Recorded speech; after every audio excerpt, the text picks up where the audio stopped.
दोस्तों नमस्कार। मैं नाथ सोनांचली कथा कहानी और उपन्यास के संग के साथ पुनः हाजिर हूँ। दोस्तों इस समय हम लोग सुन रहे हैं प्रेमचंद की लिखी हुई कुछ सर्वश्रेष्ठ कहानियों का वाचन। इस कड़ी में आज लीजिए सुनिए प्रेमचंद की लिखी हुई एक बहुत ही प्रसिद्ध कहानी दूध का दाम का वाचन मेरे अर्थात नाथ सोनांचली के स्वर में। अब बड़े बड़े शहरों में दाइयाँ, नर्सें और लेडी डॉक्टर सभी पैदा हो गई हैं, लेकिन देहातों में जच्चे खानों पर अभी तक भंगिनों का ही प्रभुत्व है और निकट भविष्य में इसमें कोई तब्दीली होने की आशा नहीं। बाबू महेशनाथ अपने गांव के जमींदार थे, शिक्षित थे और जच्चे खानों में सुधार की आवश्यकता को मानते थे, लेकिन इसमें जो बाधाएं थी उन पर कैसे विजय पाते। कोई नर्स देहात को जाने पर राजी न हुई और बहुत कहने सुनने से राजी भी हुई तो इतनी लंबी चौड़ी फीस मांगी कि बाबू साहब को सिर झुकाकर चले आने के सिवा और कुछ न सूझा। लेडी डॉक्टर के पास जाने की उन्हें हिम्मत न पड़ी। उसकी फीस पूरी करने के लिए तो शायद बाबू साहब को अपनी आधी जायदाद बेचनी पड़ती। इसलिए जब 3 कन्याओं के बाद वह चौथा लड़का पैदा हुआ तो फिर वहीं गूदड़ था और वहीं गूदड़ की बहू। बच्चे अक्सर रात को ही पैदा होते हैं। एक दिन आधी रात को चपरासी ने गूदड़ के द्वार पर ऐसी हाक लगाई कि पास पड़ोस में भी जाग पड़ गई। लड़की न थी कि मरी आवाज से पुकारता। गूदड़ के घर में इस शुभ अवसर के लिए महीनों से तैयारी हो रही थी। भय था तो यही कि फिर बेटी न हो जाए, नहीं तो वहीं बधा हुआ 1 रुपया और 1 साड़ी मिलकर रह जाएगी। इस विषय में स्त्री पुरुष में कितनी ही बार झगड़ा हो चुका था, शर्त लग चुकी थी। स्त्री कहती थी, अगर अब की बेटा न हो तो मुंह न दिखाऊं। हाँ हाँ, मुंह न दिखाऊं, सारे लक्षण बेटे के हैं। और गूदड़ कहता था, देख लेना, बेटी होगी और बीज खेत बेटी होगी। बेटा निकले तो मूछें मुड़ा लूं। हाँ हाँ, मूछें मुड़ा लूं। शायद गूदड़ समझता था कि इस तरह अपनी स्त्री में पुत्र कामना को बलवान करके वह बेटे की अवाई के लिए रास्ता साफ कर रहा है। भोंगी बोली, अब मूछ मुड़ा ले दाढ़ीजार। कहती थी बेटा होगा, सुनता ही न था, अपनी ही रट लगाए जाता था। मैं आज तेरी मूछें मोड़ूंगी, खूंटी तक तो रखूंगी ही नहीं। गूदड़ ने कहा, अच्छा मोड़ लेना भलीमानस, मूछें क्या फिर निकलेंगे ही नहीं। तीसरे दिन देख लेना, फिर ज्यों की त्यों है, मगर जो कुछ मिलेगा उसमें आधार रखा लूंगा, कहे देता हूं। भोंगी ने अंगूठा दिखाया और अपने 3 महीने के बालक को गूदड़ के सुपुर्द कर सिपाही के साथ चल खड़ी हुई। गूदड़ ने पुकारा, अरे सुन तो, कहाँ भागी जाती है? मुझे भी बधाई बजाने जाना पड़ेगा, इसे कौन संभालेगा? भोंगी ने दूर से ही कहा, इसे वहीं धरती पर सुला देना, मैं आके दूध पिलाऊंगी। महेश नाथ के यहाँ अब भी भोंगी की खूब खातिरदारियां होने लगी। सवेरे हरीरा मिलता, दोपहर को पूरियां और हलवा, तीसरे पहर को फिर और रात को फिर, और गूदड़ को भी भरपूर परोसा मिलता था। भोंगी अपने बच्चे को दिन रात में 1-2 बार से ज्यादा न पिला सकती थी। उसके लिए ऊपर के दूध का प्रबंध था। भोंगी का दूध बाबू साहब का भाग्यवान बालक पीता था और यह सिलसिला 12वें दिन भी न बंद हुआ। मालकिन मोटी ताजी देवी थी, पर अब की कुछ ऐसा संयोग कि उन्हें दूध हुआ ही नहीं। तीनों लड़कियों के समय इतने इफरात से दूध होता था कि लड़कियों को बदहजमी हो जाती थी। अब की एक बूंद नहीं। भोंगी दाई भी थी और दूध पिलाई भी। मालकिन कहती, भोंगी हमारे बच्चे को पाल दे, फिर जब तक तू जिए बैठी खाती रहना। 5 बीघे माफी दिलवा दूंगी, नाती पोते तक चैन करेंगे। और भोंगी का लाडला ऊपर का दूध हजम न कर सकने के कारण बार बार उल्टी करता और दिन दिन दुबला होता जाता था। भोंगी कहती, बहू जी मूड़न में चूड़े लूंगी, कहे देती हूँ। बहू जी उत्तर देती, हाँ हाँ चूड़े लेना भाई, धमकाती क्यों है? चांदी के लेगी या सोने के? वाह बहू जी, चांदी के चूड़े पहन के किसे मुंह दिखाऊंगी और किसकी हंसी होगी? अच्छा सोने के लेना भाई, कह तो दिया। और ब्याह में कंठा लूंगी और गूदड़ के लिए हाथों के तोड़े, वह भी लेना। भगवान वह दिन तो दिखावे। घर में मालकिन के बाद भूंगी का राज था। महरियां, महाराजी, नौकर चाकर सब उसका रोब मानते थे। यहाँ तक कि खुद बहू जी भी उससे दब जाती थी। एक बार तो उसने महेशनाथ को भी डांटा था, हंसकर टाल गए। बात चली थी भंगियों की। महेशनाथ ने कहा था दुनिया में और चाहे जो कुछ हो जाए भंगी भंगी ही रहेंगे, इन्हें आदमी बनाना कठिन है। इस पर भुंगी ने कहा था, मालिक, भंगी तो बड़े बड़ों को आदमी बनाते हैं, उन्हें कोई क्या आदमी बनाए। यह गुस्ताखी करके किसी दूसरे अवसर पर भला भूंगी के सिर के बाल बच सकते थे, लेकिन आज बाबू साहब ठठाकर हंसे और बोले, भोंगी बात बड़े पते की कहती है। भोंगी का शासनकाल साल भर से आगे न चल सका। देवताओं ने बालक के भंगिन का दूध पीने पर आपत्ति की। मोटेराम शास्त्री तो प्रायश्चित का प्रस्ताव कर बैठे। दूध तो छुड़ा दिया गया, लेकिन प्रायश्चित की बात हंसी में उड़ गई। महेशनाथ ने फटकार कर कहा, प्रायश्चित की खूब कही शास्त्री जी, कल तक उसी भंगिन का खून पीकर पला, अब उसमें छूत घुस गई। वाह रे आपका धर्म। शास्त्री जी सीखा फटकार कर बोले, यह सत्य है। वह कल तक भंगिन का रक्त पीकर पला, मांस खाकर पला, यह भी सत्य है। लेकिन कल की बात कल थी, आज की बात आज। जगन्नाथपुरी में छूत अछूत सब एक पंगत में खाते हैं, पर यहाँ तो नहीं खा सकते। बीमारी में तो हम भी कपड़े पहने खा लेते हैं, खिचड़ी तक खा लेते हैं बाबूजी, लेकिन अच्छे हो जाने पर तो नेम का पालन करना ही पड़ता है। आप धर्म की बात न्यारी है, तो इसका यह अर्थ है कि धर्म बदलता रहता है, कभी कुछ कभी कुछ।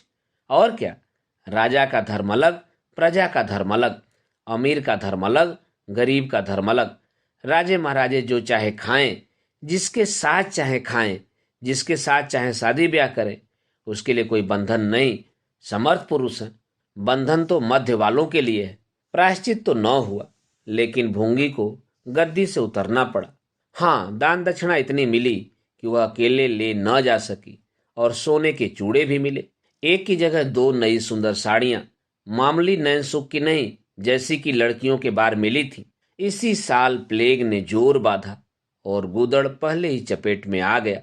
भोंगी अकेली रह गई, पर गृहस्थी ज्यों की त्यों चलती रही। लोग ताक लगाए बैठे थे कि भोंगी अब गई। फला भंगी से बातचीत हुई, फला चौधरी आए, लेकिन भोंगी न कहीं आई न कहीं गई। यहाँ तक कि 5 साल बीत गए और उसका बालक मंगल दुर्बल और सदा रोगी रहने पर भी दौड़ने लगा। सुरेश के सामने पिद्दी सा लगता था। एक दिन भोंगी महेशनाथ के घर पर परनाला साफ कर रही थी। महीनों से गलीच जमा हो रहा था, आंगन में पानी भरा रहने लगा था। परनाले में एक मोटा मोटा बांस डालकर जोर से हिला रही थी। पूरा दाहिना हाथ परनाले के अंदर था कि एकाएक उसने चिल्लाकर हाथ बाहर निकाल लिया, और उसी वक्त एक काला सांप परनाले से निकलकर भागा। लोगों ने दौड़कर उसे मार तो डाला, लेकिन भोंगी को न बचा सके। समझे, पानी का सांप है, विषैला न होगा, इसलिए पहले कुछ गफलत की गई। जब विष देह में फैल गया और लहरें आने लगी, तब पता चला कि वह पानी का सांप नहीं, गेहूं था। मंगल अब अनाथ था। दिन भर महेश बाबू के द्वार पर मड़राया करता। घर में जूठन इतना बचता था कि ऐसे ऐसे 10-5 बालक पल सकते थे। खाने की कोई कमी न थी। हाँ, उसे तब बुरा लगता था जब उसे मिट्टी के कसूरों के ऊपर से खाना दिया जाता था। सब लोग अच्छे अच्छे बर्तनों में खाते हैं, उसके लिए मिट्टी के कसूरे। यूं उसे इस भेदभाव का बिल्कुल ज्ञान न होता था, लेकिन गांव के लड़के चिढ़ा चिढ़ाकर उसका अपमान करते रहते थे। कोई उसे अपने साथ खिलाता भी न था। यहाँ तक कि जिस टाट पर वह सोता था वह भी अछूत था। मकान के सामने एक नीम का पेड़ था, इसी के नीचे मंगल का डेरा था। एक फटा सा टाट का टुकड़ा, 2 मिट्टी के कसूरे और एक धोती जो सुरेश बाबू की उतारन थी। जाड़ा, गर्मी, बरसात, हर एक मौसम में वह जगह एक सी आरामदेह थी। और भाग्य का बलि मंगल झुलसती हुई लू, गलते हुए जाड़े और मूसलाधार वर्षा में भी जिंदा और पहले से कहीं स्वस्थ था। बस उसका कोई अपना था तो गांव का एक कुत्ता, जो अपने सहवर्गियों के जुल्म से दुखी होकर मंगल की शरण में आ पड़ा था। दोनों एक ही खाना खाते, एक ही टाट पर सोते। तबीयत भी दोनों की एक सी थी और दोनों एक दूसरे के स्वभाव को जान गए थे। कभी आपस में झगड़ा न होता। गांव के धर्मात्मा लोग बाबू साहब की इस उदारता पर आश्चर्य करते। ठीक द्वार के सामने 50 हाथ भी न होगा मंगल का पड़ा रहना उन्हें सोलहों आने धर्म विरुद्ध जान पड़ा। छी, यही हाल रहा तो थोड़े ही दिनों में धर्म का अंत ही समझो। भंगी को भी भगवान ने ही रचा है, यह हम भी जानते हैं। उसके साथ हमें किसी तरह का न्याय न करना चाहिए, यह किसे नहीं मालूम। भगवान का तो नाम ही पतित पावन है, लेकिन समाज की मर्यादा भी कोई वस्तु है। उस द्वार पर जाते हुए संकोच होता है। गांव के मालिक हैं, जाना तो पड़ता ही है, लेकिन बस यही समझ लो कि घृणा होती है। मंगल और टॉमी में गहरी बनती थी। मंगल कहता, देखो भाई टॉमी, जरा और खिसक कर सो, आखिर मैं कहाँ लेटूं? सारी टाड़ तो तुमने घेर लिया। टॉमी कूकू करता, दुम हिलाता और खिसक जाने के बदले और ऊपर चढ़ आता एवं मंगल का मुंह चाटने लगता।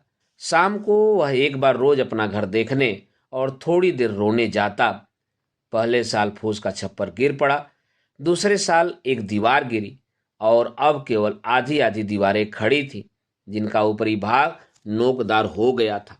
यही उसे स्नेह की संपत्ति मिली थी। वही स्मृति, वही आकर्षण, वही प्यार उसे एक बार उस उजड़ में खींच ले जाता था और टॉमी सदैव उसके साथ होता था। मंगल नोकदार दीवार पर बैठ जाता और जीवन के बीते और आने वाले स्वप्न देखने लगता और बार बार उछलकर उसकी गोद में बैठने की असफल चेष्टा करता।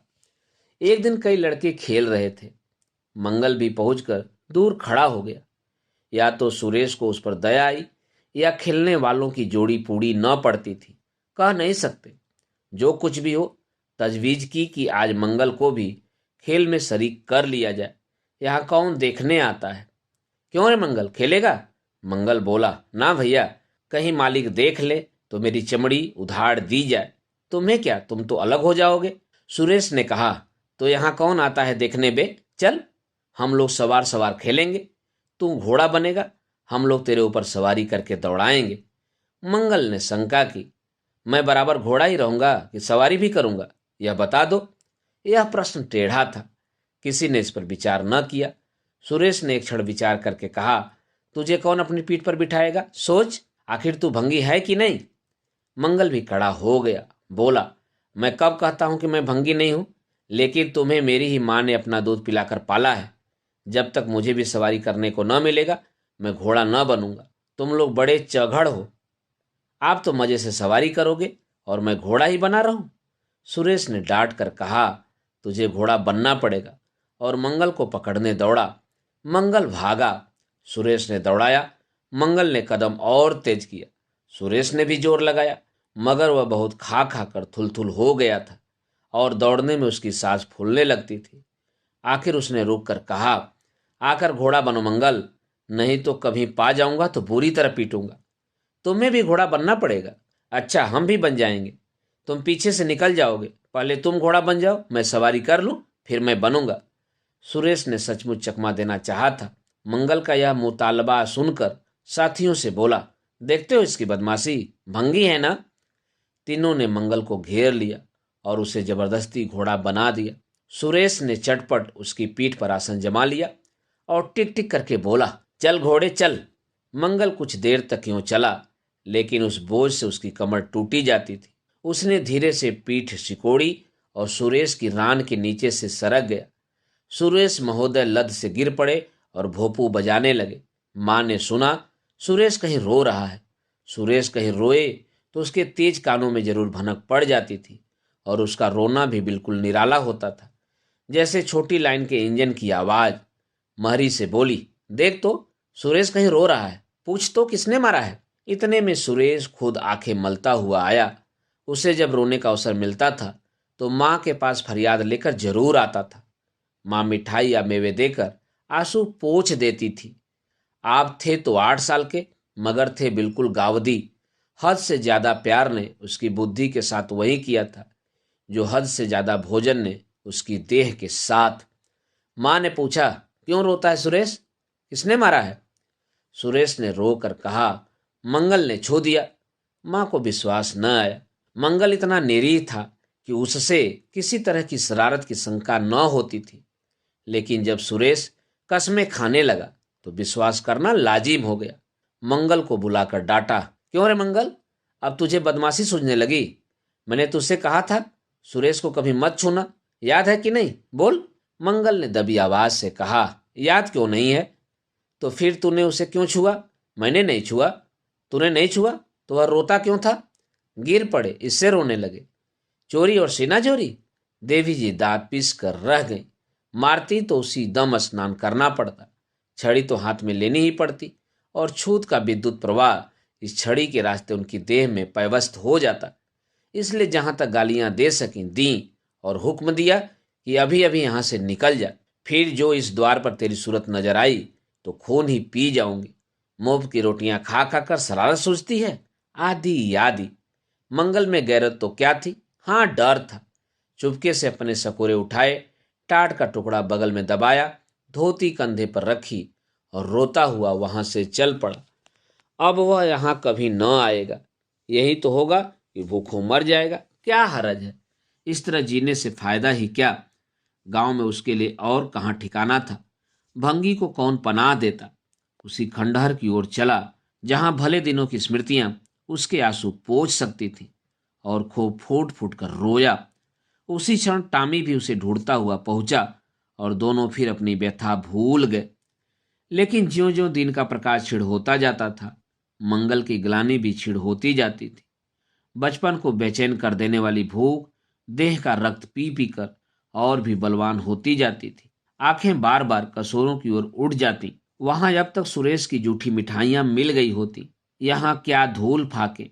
उसने टामी से सलाह की, खाओगे क्या टामी? मैं तो भूखा लेट रहूंगा। टामी ने कूकू करके शायद कहा, इस तरह का अपमान तो जिंदगी भर सहना है। यूं हिम्मत हारोगे तो कैसे काम चलेगा? मुझे देखो ना, कभी किसी ने डंडा मारा, चिल्ला उठा, फिर जरा देर बाद दुम हिलाता हुआ उसके पास जा पहुंचा। हम तुम दोनों इसीलिए बने हैं भाई। मंगल ने कहा, तो तुम जाओ, जो कुछ मिले खा लो, मेरी परवाह न करो। टामी ने अपनी स्वान भाषा में कहा, अकेला नहीं जाता, तुम्हें साथ लेकर चलूंगा। मैं नहीं जाता तो मैं भी नहीं जाता। भूखों मर जाओगे तो क्या तुम जीते रहोगे? मेरा कौन बैठा है जो रोएगा? यहां भी वही हाल है भाई। कुआर में जिस कुतिया से प्रेम किया था उसने बेवफाई की, और अब कल्लू के साथ है। खैरियत यही हुई कि अपने बच्चे लेती गई, नहीं तो मेरी जान गाढ़े में पड़ जाती। 5-5 बच्चों को कौन पालता? एक क्षण के बाद भूख ने एक दूसरी युक्ति सोच निकाली, मालकिन हमें खोज रही होंगी। क्यों टामी? और क्या, बाबूजी और सुरेश खा चुके होंगे। कहार ने उनकी थाली से जूठन निकाल लिया होगा और हमें पुकार रहा होगा। बाबूजी और सुरेश दोनों की थालियों में घी खूब रहता है, और वह मीठी मीठी चीज, हाँ मलाई, सब का सब घूरे पर डाल दिया जाएगा। देखें, हमें खोजने कोई आता है? खोजने कौन आएगा? क्या कोई पुरोहित हो? एक बार मंगल मंगल होगा और बस थाली परनाले में उड़ेल दी जाएगी। अच्छा तो चलो चलें, मगर मैं छिपा रहूंगा। अगर किसी ने मेरा नाम लेकर न पुकारा तो मैं लौट आऊंगा, यह समझ लो। दोनों वहां से निकले और आकर महेश नाथ के द्वार पर अंधेरे में दबक कर खड़े हो गए। मगर टामी को सब्र कहाँ, वह धीरे से अंदर घुस गया। देखा महेश नाथ और सुरेश थाली पर बैठ गए हैं। बरोठे में धीरे से बैठ गया, मगर डर रहा था कि कोई डंडा न मार दे। नौकर में बातचीत हो रही थी। एक ने कहा, आज मंगलवा नहीं दिखाई देता। मालकिन ने डांटा था, इससे भागा है शायद। दूसरे ने जवाब दिया, अच्छा हुआ निकाल दिया गया, सवेरे सवेरे भंगी का मुंह देखना पड़ता था। मंगल और अंधेरे में खिसक गया। आशा गहरे जल में डूब गई। महेशनाथ थाली से उठ गए। नौकर हाथ धुला रहा है, अब हुक्का पिएंगे और सोएंगे। सुरेश अपनी माँ के पास बैठा कोई कहानी सुनता सुनता सो जाएगा। गरीब मंगल की किसे चिंता है? इतनी देर हो गई, किसी ने भूल से भी न पुकारा।